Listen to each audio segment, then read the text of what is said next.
Collateral damage کے خلاف ہیں. کولیٹرل ڈیمیج نہیں ہونا چاہیے, بالکل ٹارگیٹڈ انٹیلیجنس بیسڈ آپریشن ہو, لیکن یہاں پر مطالبہ یہ آ رہا ہے کہ کسی جو ہے وہ ملٹری آپریشن کو قبول نہیں کریں گے. نمبر 2, اب کسی قبائلی کی جان نہیں جائے گی, اگر جائے گی تو اس کا حساب کتاب ہوگا. نمبر 3, یہ جرگہ قبائلی اضلاع سے کیے گئے وعدے پورے کرنے کا مطالبہ کرتا ہے. نمبر 4, یہ جرگہ مرج اضلاع کے سالانہ 100 روپے کے حساب سے 550 ارب روپے کے بقایا جات کی ادائیگی کا مطالبہ کرتا ہے. نمبر 5, یہ جرگہ نیٹ ہائیڈل پروفٹ کے تحت 2200 ارب روپے کے بقایا جات کی ادائیگی کا مطالبہ کرتا ہے. نمبر 6, یہ جرگہ NFC میٹنگ کا مطالبہ اور اس مد میں خیبر پختونخوا کے 350 ارب ادائیگی کا مطالبہ کرتا ہے. اب منڈے کو اگر ملاقات ہوتی ہے تو منڈے کی ملاقات ایک نیا طوفان لا سکتی ہے. منڈے کی ملاقات اگر ہو جاتی ہے تو یہ آپ ذہن میں رکھیں کہ جو اسلام آباد ہائی کورٹ ہے اس نے جب یہ فیصلہ دیا کہ ملاقات کروائی جائے سہیل آفریدی کی, اور ساتھ ہی دوسرا جو فیصلہ دیا گیا, جو فیصلہ آیا وہ جسٹس اعجاز اسحاق کا جو آرڈر تھا رول 265 کو سیٹ اسائیڈ کرنے کا. شیر افضل مروت گئے تھے اسلام آباد ہائی کورٹ اور انہوں نے کہا کہ جو رول 265 ہے یہ انسانی حقوق کے خلاف ہے, اس کو قلعدم قرار دیا جائے, اس کو سسپینڈ کیا جائے. سردار اعجاز اسحاق نے وہ فیصلہ دے دیا. اب اگر میں آپ کے سامنے آرٹیکل رکھ دوں 265 ہے کیا, رول 265, اس سے آپ اندازہ لگا لیں کہ اگر منڈے کو ملاقات ہوتی ہے تو اس کے نتیجے میں یہ بھی ہو سکتا ہے کہ سہیل آفریدی اور عمران خان کی بھی اور عمران خان کی کسی اور اپنی پارٹی کے رفیق کے ساتھ یہ آخری ملاقات ثابت ہو, اور اس کے بعد اس بنیاد کے اوپر تمام کے اوپر بین لگا دیا جائے. پنجاب پریزن رولز, دا پریزنز ایکٹ 1894, دا پریزنز ایکٹ 1990. اب یہ کہتا کیا ہے؟ یہ جناب roll number 265 letters and interviews کہ جو قیدی موجود ہیں ان کے خطوط اور ان کے انٹرویو کے حوالے سے, ان کی گفتگو باہر آنے کے حوالے سے جو رول ہے جس کو ریوائیو کر دیا گیا, یہ کہتا ہے کہ جو سپیریئر کلاس کے پریزنرز ہیں ان کو الاؤ ہونا چاہیے, ان کو اجازت ہونی چاہیے کہ وہ ایک خط اور ایک انٹرویو ہفتے میں دے سکیں.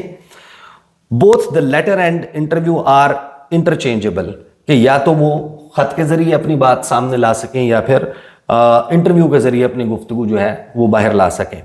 On urgent occasions such as deaths or serious illness, کہ اگر کوئی بہت زیادہ بیماری ہے یا کوئی موت ہو گئی ہے ان اے پرزنرز فیملی, کسی قیدی کی فیملی میں, خاندان میں کچھ ایسا ہو جاتا ہے, یہ رول ریلیکس کر دیا جائے گا. اس کی جو ہے وہ تعداد بڑھائی جا سکتی ہے, ملاقاتوں کی تعداد بڑھائی جا سکتی ہے, ان کے انٹرویوز کی یا لیٹرز کی تعداد جو ہے وہ بڑھائی جا سکتی ہے. جو نمبر آف پرسنز جو ایک پرزنر کو کسی بھی ایک ٹائم کے اوپر جن کو ملاقات کی اجازت ہوگی وہ زیادہ سے زیادہ 6 ہوں گے. آپ دیکھ رہے ہیں کہ 6 لوگوں کی لسٹ جاتی ہے تحریک انصاف کی طرف سے جن کی ملاقات ہوتی ہے. جو ڈسکشن ہے of political matters shall not be allowed at these interviews, یہ ہے وہ پوائنٹ کہ کسی بھی قسم کی سیاسی معاملات کے اوپر گفتگو جو ہے وہ ان انٹرویوز میں جو ان کی ملاقاتیں ہوتی ہیں اس دوران نہیں ہوگی. The subject matter of all letters shall be strictly limited to private affairs and shall not contain any reference to prison administration and discipline, other prisoners or politics. سیاست سے متعلق کوئی بات نہیں ہوگی. Publications of matters discussed at interview or of the substance of letters received from prisoners shall entail the withdrawal or curtailment of this privilege. کہ یہ جو اجازت دی جاتی ہے کہ ملاقات کر لیں 6 لوگ جا کر, اگر اس میں سیاسی نوعیت کی بات ہوئی تو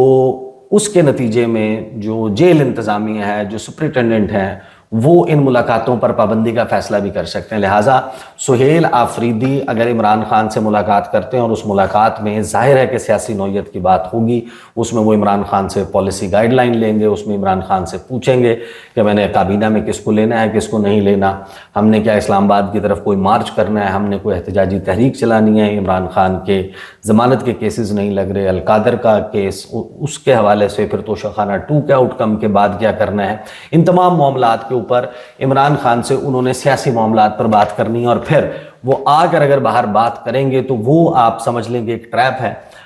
جو منڈے کی ملاقات ہے جس کی اب رانا ثناء اللہ نے اندیا دیا ہے کہ منڈے کو یا ٹیوزڈے کو یہ ملاقات ہو جائے گی, تو اس کے نتیجے میں آپ یہ دیکھیں گے کہ اگر تو سیاسی نوعیت کی کوئی بات ہوتی ہے, بلا وجہ تو نہیں آیا نا اسلام آباد ہائی کورٹ سے فیصلہ, اگر اس رول 265 کو بحال کیا گیا ہے تو اس کو استعمال بھی تو اب کیا جائے گا نا, اب استعمال کیا جائے گا. اب آ جائیں وہ جو گفتگو اس وقت ہو رہی ہے کہ فار ایگزامپل یہ ملاقات نہیں ہو پاتی, پیر کو بھی نہیں ہو پاتی, منگل کو بھی نہیں ہو پاتی, تو اس صورت میں جو خیبر پختونخوا گئے ہوئے ہیں رپورٹرز, وہ یہ بتا رہے ہیں کہ سہیل آفریدی نے یہ تو ڈسکلوز نہیں کیا کہ وہ کیا اعلان کرنے جا رہے ہیں, لیکن یہ انہوں نے بڑے واضح طور پر کہا ہے کہ میں ایک ایسا پلان اناؤنس کرنے جا رہا ہوں, ایک ایسا منصوبہ,